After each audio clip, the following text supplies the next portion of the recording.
back in another video of MS biology. आज की इस वीडियो में हम लोग बात करने वाले हैं MPSET एग्ज़ाम को लेकर के स्टेट एलिजिबिलिटी टेस्ट, जो कि नेट के इक्विवेलेंट में कराया जाता है। जैसा कि आपको मालूम है कि नेशनल एलिजिबिलिटी टेस्ट जो है वो नेशनल वाइज होता है, वाइल सेट एग्ज़ाम जो होगा वो स्टेट वाइज होगा। ये स्टेट कंडक्ट कराता है और इस केस में यहाँ पे MP मध्य प्रदेश स्टेट ने अपना ये एलिजिबिलिटी टेस्ट कराने के लिए नोटिफिकेशन रिलीज़ किया हुआ है। जैसा कि आपको मालूम है कि अभी MP में जूलॉजी, बॉटनी, इन सब के पोस्ट ऑनगोइंग है असिस्टेंट प्रोफेसर के लिए। तो उसके रिगार्डिंग में ये इनका एडवर्टाइजमेंट है स्टेट 2024 को लेकर के। जितने भी कैंडिडेट MSc फाइनल ईयर में हैं या MSc पास आउट हो चुके हैं और वो किसी भी कारण से नेट का एग्ज़ाम क्वालिफाई नहीं कर पा रहे हैं और वो MP से बिलोंग कर रहे हैं या किसी अदर स्टेट से भी बिलोंग कर रहे हैं, तो वो इस फॉर्म को अप्लाई कर सकते हैं।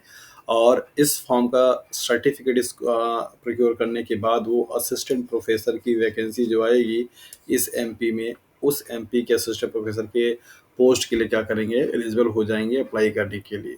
सो डिटेल में जानेंगे इस MPSET एग्ज़ाम को लेकर के, क्या कब डेट है, क्या सिलेबस है, कौन सा वेट वाले भर सकते हैं और किस तरीके से एग्ज़ाम का पैटर्न रहने वाला है, सब कुछ डिटेल में। सो देखते हैं यहाँ पे। जैसा कि आप यहाँ पे देख पा रहे होंगे, ये MP मध्य प्रदेश का पब्लिक सर्विस कमीशन की तरफ से ये नोटिफिकेशन रिलीज़ किया गया है 24 के लिए। ये हालांकि ये जो ऑफिशियल नोटिस है ये हिंदी में है, तो थोड़ा बहुत प्रॉब्लम हो सकता है ऐसे आपको समझने और देखने में। सो यहाँ पे दे रखा एडवर्टाइजमेंट का जो सेट है वो 1 है और इनका जो ऑनलाइन एप्लीकेशन फॉर्म स्टार्ट होगा वो कब से होगा, दैट इज़ 21 मार्च से। तो अभी आपके पास टाइम है। आज जैसा कि 16 है जब ये वीडियो रिकॉर्ड कर रहा हूँ, तो अभी आपके पास 4-5 दिन का टाइम है, तब से ये स्टार्ट होगा। और लास्ट जो डेट होगी वो कब होगा, that is 20 April. Means 1 month का टाइम आपको मिलने वाला है यहाँ पे फॉर्म को फिल करने के लिए, बट आप फॉर्म जल्दी फिल कर दीजिएगा। और इसके बाद बाकी आपको करेक्शंस करने के लिए सारे डेट यहाँ पे दे रखे हैं। कुछ इनका चार्जेस भी होगा अगर आप उसको कर लेते हैं तो। नॉर्मली अगर हम लोग यहाँ पे फॉर्म के फ़ी की बात करें तो मध्य प्रदेश के जो मूल निवासी होंगे, अनुसूचित जाति, अनुसूचित जनजाति, SC ST category and OBC NEWS के लिए बेसिकली यहाँ पे 250 है, 250 रुपये है। अन्य श्रेणियाँ व मध्य प्रदेश के बाहर के निवासी अभ्यर्थी के लिए 500 रुपीज़। मतलब अगर आप मध्य प्रदेश के मीन्स MP के जनरल कैटेगरी से बिलोंग करते हैं या अदर स्टेट से बिलोंग करते हैं तो आपके लिए कितना है वो 500 रुपये फ़ी होगा। और अगर आप MP के SC OBC EWS ये सारी कैटेगरी से अगर आप बिलोंग करते हैं तो आपके लिए 250 रुपये फ़ी होगी। और मिनिमम चार्ज इन्होंने रखा हुआ है।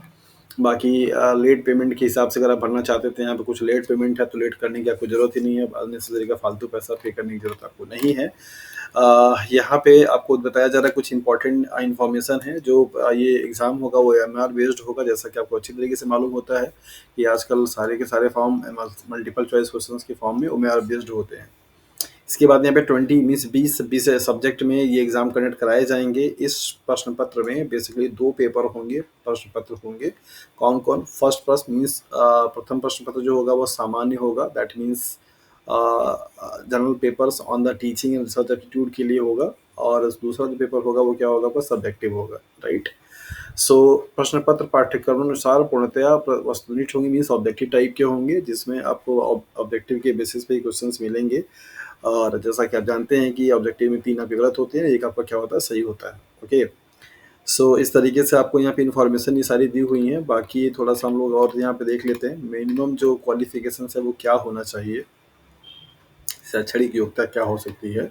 तो यहाँ पर यही है कि अगर आप जनरल कैटेगरी से बिलोंग करते हैं मध्य प्रदेश के या अदर स्टेट से तो आपको 55% चाहिए होगा।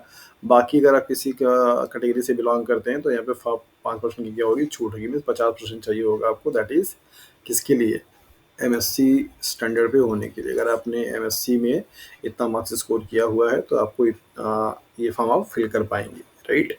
EWS के लिए 55% का भी है कि आपका MSc 55% होना चाहिए। और बाकी जो कैटेगरी के लोग होंगे उनके लिए 50% का है, जैसा कि आप यहाँ पे देख पा रहे होंगे। और बाकी पाठ्यक्रम सिलेबस जो होगा वो बेसिकली CSIR का ही सिलेबस है। अभी आप उसको देख भी पाएंगे, हालांकि उन्होंने अपडेट नहीं किया हुआ है ये इस नोटिफिकेशन में।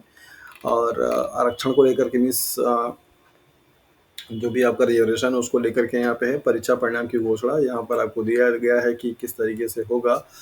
राज्य पात्रता परीक्षा मीन्स स्टडी एलिजिबिलिटी टेस्ट के परीक्षा परिणाम मध्य प्रदेश शासन की आरक्षण नीति नियम के अनुसार घोषित किया जाएगा। इस संदर्भ में वर्तमान में अन्य पिछड़ा वर्ग हेतु आरक्षण का प्रकरण माननीय न्यायालय में विचाराधीन होने के कारण विषयवार कुल स्लॉट के 87% का परीक्षा परिणाम घोषित किया जाएगा। शेष 13% स्लॉट का माननीय न्यायालय के निर्णय के बाद होगा। तो कुछ अभी कोर्ट में केसेस चल रहे हैं, उसके लिए आपको यहाँ पे दिया जा रहा है कि 13%, 13% जो रिजल्ट होगा वो आपका पेंडिंग रहेगा, बाकी 87% रिजल्ट जो है आपको पब्लिश कर दिए जाएंगे। ओके, यहाँ पर आपको दे रखा है कि किस तरीके का सब्जेक्ट होगा और क्या रहेगा। यहाँ पे क्वालिफाइंग मार्क्स आपको मिनिमम दिया हुआ है। अगर आप जनरल कैटेगरी से बिलोंग करते हैं तो टोटल आपको 40% मार्क्स स्कोर करना है। बड़ा ही अच्छी बात है। दोनों प्रश्न पत्रों में अर्जित प्राप्त मिलाकर के न्यूनतम अर्हता का प्रतिशत, मतलब कि इस प्रकार निम्नानुसार न्यूनतम अर्हता का प्रतिशत के आधार पर हर स्लॉट ज्ञात किया जाएगा। तो 40% है, 35% है अदर कैटेगरी के लिए। ओके, नेक्स्ट यहाँ पे आपको जो इम्पोर्टेंट है वो ये है कि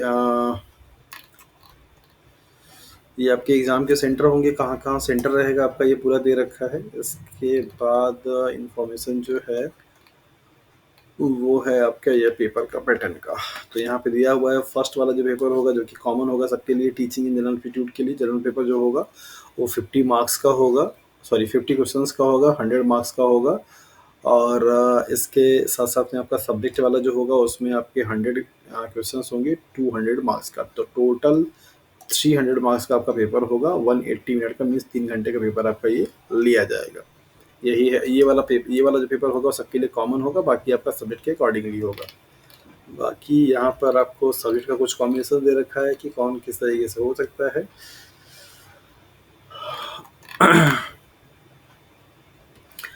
परीक्षा पत्र का माध्यम दोनों में होगा, हिंदी और इंग्लिश में होगा। इस तरीके से रहेंगी, कोई इसमें बहुत दिक्कत नहीं होने वाली है। पहले से ही आपको ये पता है अच्छी तरीके से।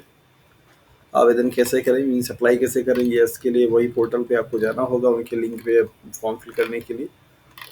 और नेक्स्ट यहाँ पे सब्जेक्ट का कॉम्बिनेशन आप देख लीजिए। जैसे ये सब्जेक्ट है तो लाइक एज आपका किस में आएगा, दैट इज़ लाइफ साइंस में। तो लाइफ साइंस में सेट का एग्ज़ाम देने के लिए कौन कौन फॉर्म फिल कर सकता है, जिनकी MSc botany, zoology, biochemistry, microbiology, biotechnology, bioscience, environmental science, bio informatics, fishery, aquaculture, immunology, entomology, genetics, genetic engineering, इनमें से किसी से भी अगर आपकी एमएससी है और आप एमएससी कर रहे हैं, फाइनल ईयर के स्टूडेंट हैं, तो आप MPSET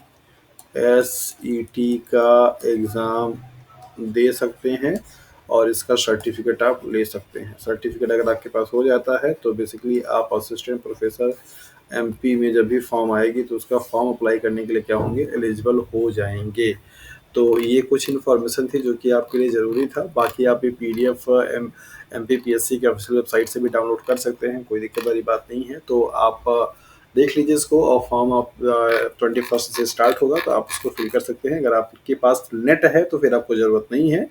ये फॉर्म सिर्फ उनके लिए है जिनके पास नेट नहीं है और वो असिस्टेंट प्रोफेसर का फॉर्म अप्लाई करना चाहते हैं और असिस्टेंट प्रोफेसर बनना चाहते हैं। बाकी जो डिटेल्स होंगी, अगर आपको कुछ डाउट होता है तो आप उसको कमेंट बॉक्स में पूछिए।